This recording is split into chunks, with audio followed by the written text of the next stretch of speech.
Right, Shalom, giving all praise unto Yahweh Shemashah Bashimukah HaKodash. Double honors unto the apostles of Great Millstone, and I honor you brothers that are pushing this truth in sincerity throughout the four corners of the earth. The brother everybody are coming out here to give you this truth for the grace and mercy of Yahweh, Bashim Yahushai, Bashimukah HaKodash. Giving all praise unto Yahweh Shemashah Bashimukah HaKodash. Okay, so this is going to be a in-transit style video based upon this scripture here, within the book of Zechariah, the 11th chapter and the 5th verse. Whose possessors slay them and hold themselves not guilty, and sell them, saying, Blessed be the Lord, for I am rich, and their own shepherds pity them not. And that's what we're starting to see right now. Okay, the old devil is back. Okay, that old, right, Christopher Cologne, all right, that old mentality of kill and destroy, and that's very much back in the limelight, right, for lack of a better way of putting it. Given recent events, okay, recent statements that's made by people that have got positions within this world and the platform, okay, also to these different uprisings that you see throughout the four corners of the earth. This devil's starting to show you again who he really is. Remember, this is the guy that thought as a punishment it would be good to boil up some sugar and drop it on a man's head. This is the guy that thought it was a good idea to get all the plastics within the world and chuck them in the sea. Okay, this is the guy that turned the world into a wasteland, right? But this guy's got the nerve to go on a platform and say, well, no, you know what, I'm proud of that history. Okay, I'm proud of that history. Going to show you that this guy's the devil, man. This guy's the devil. Really did destroy the earth.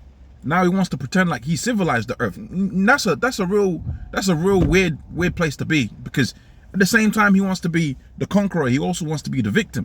As if to say there's out here people that are really trying to take down the red Hebrew Edomite like that. Okay, like as if to say anybody's on a type of a level where they was able to do that. Remember, the scripture says Esau was blessed with the sword, man. Okay, Esau was blessed with the sword, so they can go out there and conquer, and that's exactly what they've done with their power. They've gone out there, they've exceeded their boundaries, so to speak. Okay, they've gone way beyond their borders, right? They done raped, stole, took everything from everybody. But at the same time, we're supposed to feel sorry for this guy, right? At the same time, we're supposed to look at this guy and say, okay, yeah, because I got an iPhone in my pocket and I got a laptop with a Xenon, you know, 2025 processor, right? I gotta be impressed by the red Hebrew Edomite, right? Irregardless of the fact that when he went out there to India, he done massacred. When he went amongst them Native American Indians, he done massacred. When he went out there into the interiors of Africa, he done massacred. That's the history of this devil, man. That's your greatest skill. Your greatest skill is your ability to murk off people. Okay? That was your greatest skill. Your greatest skill, which the Most High blessed you with, going all the way back onto the book of Genesis, the 27th chapter and the 37th verse, we see the scripture speaks about how that Esau was blessed with the sword. Within the book of Revelations, the 6th chapter, around about the 4th verse, the scripture says that there was going to be a guy that was going to be blessed, or a power that was going to be blessed with the sword.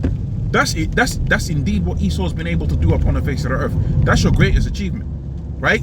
Your greatest achievement was your ability to go, right, pick a rock, right, and make that rock into a weapon. That's what Esau's greatest contribution to the earth is. But what saith the scriptures? The scripture saith that he that killeth with the sword must be killed with the sword. See, you want to be unaccountable. You don't want to be held to account, Salakia. You don't want to be held to account. But what saith the scriptures? The scripture saith that the Most High is indeed going to hold you to account. He that killeth with the sword must be killed with the sword. Okay? He that killeth with the sword must be killed with the sword. The Most High is going to hold you accountable. So it's all good, man. You can go up on a YouTube platform and pretend that the world's forgotten, but guess who doesn't forget? Yahweh will never forget. That's why the scripture talks about how the Most High was going to put his anger upon the men that serve him. Because when you think about it, the history and the legacy of the red Hebrew Edomite is deception, is lies. Does not the scripture say within the book of Revelations, the 20th chapter, how that he must go on and deceive the nations of the world for a short space of amount of time? So all the history that you get about Esau and their colonization, of which that word, man, that word colonization, that carries a lot of blood behind it. Okay, that word colonization, when you really understand, right, what this world, how this world was built, okay, that word colonization, it carries a lot of blood behind it. And no, it won't. Native American Indians eating each other, which, you know, that happened. Okay, it's possible that happened. You know, I don't have the history to the top of my head, but they'll make you believe that it was just savages that they colonized. Okay, it was just these brute beasts that had no culture, right? That had no semblance of a culture, that was just running around like monkeys. Okay, swinging from tree to tree like Tarzan, and just didn't have no redeemable qualities.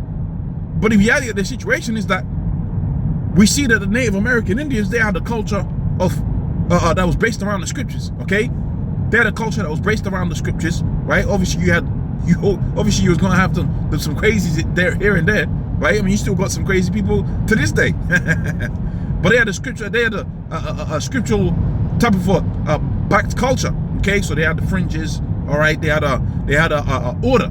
Okay, for lack of a better way of putting it. And the same thing we see across the entirety of the globe, right? Them so-called Africans, right, which a lot of them are Jake, like Nigeria and all of that. A lot of Jake out there within Nigeria that have a culture, which was it the first lady or one of the high position women out there within Nigeria say? She said, "Look, man, let's stop dressing our women like the Americans. Okay, I don't want to see the women of this nation dressed like the American woman." And where does that vibration come from? Does it come from the so-called Negroes out there? They might be the instrument of it, but where does it come from? It comes from the red Edomite Esau. To the end, the scripture says that what all that westernization has done is made the world mad. Okay, I'm going to try to quote the scripture now within the book of Jeremiah. I believe it's the 50th chapter. How that Babylon, which is America, pursuant to the book of Psalms 137:7. Okay, we understand when we come to the conclusion that the modern day Babylon is America. Okay, Esau, Edom is the door of Babylon, and their principal city is America. Okay, so therefore, America is Babylon. For you know, just to put it in brief, right? But the scripture saith that Babylon has been a golden cup within the Lord's hand, and has made all the earth drinking thereof. Therefore, the nations are mad. So here it is, they'll try make you believe that they don't civilize the world and they just brought this glorious way of being upon the face of the earth. But you've done nothing but create chaos within the world. Okay? You've done nothing but create chaos within the world, man. That's what the Most High set you up for, to create chaos. You are the agent of chaos. That's why man and woman are divided. That goes back to the red Edomite Esau and the witches and warlocks that he's used, right, to divide the fabric of society. And they did that on purpose, but they'll say, yeah, we civilized the world. That goes back to you. And you got these lower level peons out there on a YouTube platform talking about, I'm proud of the fact that we done colonized. Dude, most of these guys that go up on the platform, you haven't even got your piece of the pie, so to speak. That's how much of a devil you are, that you can't even share the rulership that you have. You can't even share that. It's a damn devil, man. This guy is something else, man. Esau is something else.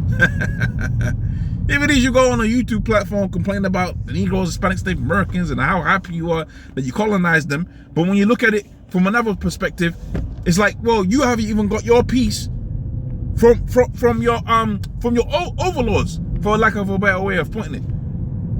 Here it is, you done got the world's underneath your control, but it's like, now just 1% of us is gonna have all of this, right? 1% of us is gonna have all of this, right? The rest of us, they could be as poor as a Negro. Which goes to show you that the nature of this man is to be insatiable. He's insatiable even unto his own people, which is crazy, man. See, when Yahweh Shai returneth and he establishes his kingdom, it's not going to be like just Yahweh Shai's got everything and we don't have anything. We're going to have a peace too. We're going to have a peace too, man. Right? But most of all, to close out this video, hey, you might not want accountability. You might not want to be punished for the things you did, but the Most High sure remembers. And because the Most High remembers, indeed you was going to get that great punishment and that great judgment that's spoken about within the book of Isaiah, the 34th chapter, and many other scriptures alike, where the scripture saith what? How that the Most High soul shall be bathed within Idumea. And why? What's the reason for that? For all of that so-called civilizing that he was doing. Anyways, that's the video, man. Without I'm going to say, praise unto Yabashi Mashai, Bashimuko Hakodash, double honors unto the apostles, a great millstone, and the honor of others that be pushing these truth in sincerity. Shalom.